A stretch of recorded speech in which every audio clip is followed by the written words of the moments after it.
महाकुंभ का पहला शाही स्नान मंगलवार सुबह 6:15 बजे से शुरू हुआ।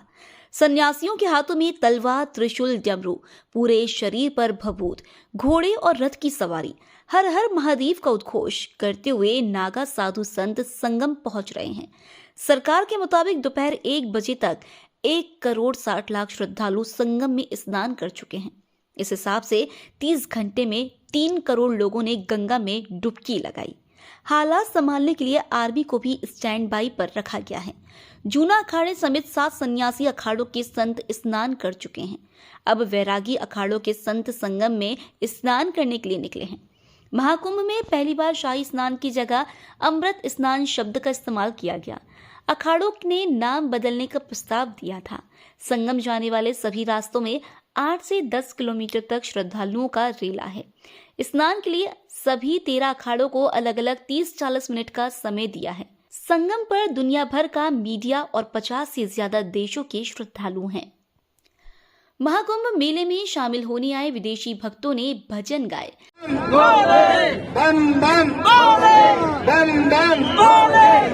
जर्मन नागरिक थॉमस ने बताया, मैं महाकुंभ मेले में भाग लेने आया हूँ। अभी मैंने डुबकी नहीं लगाई है, पर डुबकी लगाऊंगा। मुझे लगता है कि पानी ठंडा होगा, लेकिन मैं कर लूंगा। मेले का आयोजन बहुत अच्छे से किया गया है और मेला बहुत बड़ा है। मैं यहाँ आध्यात्मिक शक्ति को महसूस करने और भारतीय लोगों से मिलने आया हूँ। Sir, where are you from? What is your name? Hello, my name is Thomas. I'm coming from Germany to visit Mahakumbh Mela. You took a dip. Not yet, but I will, for sure. Maybe a little bit cold, but I will make my way. You are in Mahakumbh. What are you feeling about Mahakumbh? I think it is very well organized, and it is very, very big. And it is so many friendly people. I really like it. I enjoy it. What attracted you to Mahakumbh?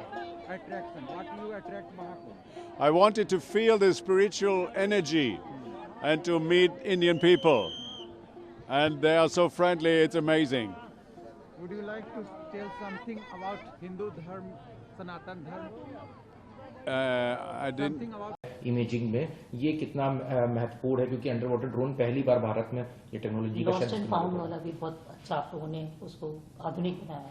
जी, हमने जो पहले से ही ये परिकल्पना इसकी की गई थी और इसके लिए माननीय प्रधानमंत्री जी और माननीय मुख्यमंत्री जी के द्वारा निर्देश दिए गए थे कि इस कुंभ को डिजिटल कुंभ के रूप में भी हम लोग प्रयोग करें।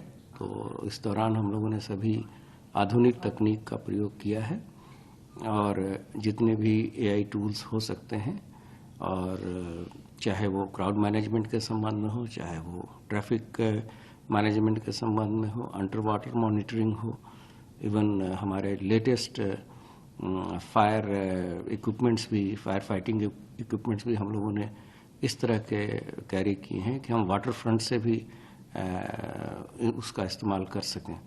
तो इस प्रकार जो संसाधन और सुविधाएं शासन के द्वारा हम लोगों को दी गई थी, उसका भरपूर उपयोग पुलिस विभाग के विभिन्न ब्रांचेस कर रहे हैं। सर, जितना हम कह सकते हैं कि जितना क्राउड आ रहा है, 1,60,00,000 से ज्यादा अभी तक श्रद्धालु आ चुके हैं। ऑब्वियसली माना जाता है कि ऐसे स्नान होने तक ये 2 गुने से ज्यादा होगी संख्या। तो जितना लोग आ रहे हैं उनका वापस जाने में भी उतना ही बड़ा होगा। तो पुलिस किस तरीके से मॉनिटर करेगी?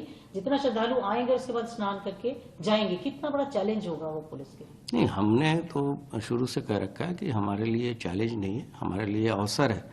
तो हमने जितने आने जाने के रास्ते हैं, जो रोड्स हैं या जो स्पेशल ट्रेन्स हैं, 3,000 से अधिक ट्रेन इस दौरान रेलवे विभाग ने चलाया है और वो भी व्यवस्था बहुत ही सुचारू रूप से हमारे ADG रेलवे वहीं प्रयागराज में ही रेलवे अधिकारियों के जो कंट्रोल रूम है वहाँ कैंप कर रहे हैं।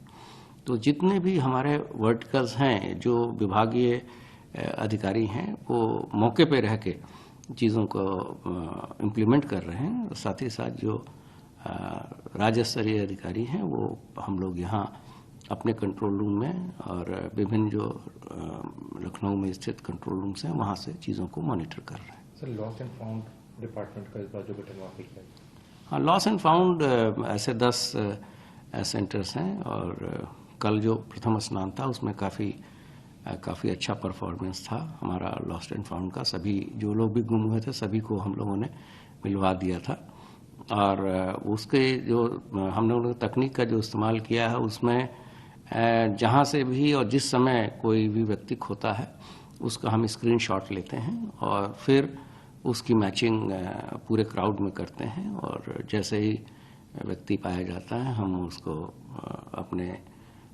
नज़दीकी पुलिस स्टेशन या थानों चौकियों से संपर्क करके उनको रोक के फिर परिवारों से उनको मिलवा देते हैं।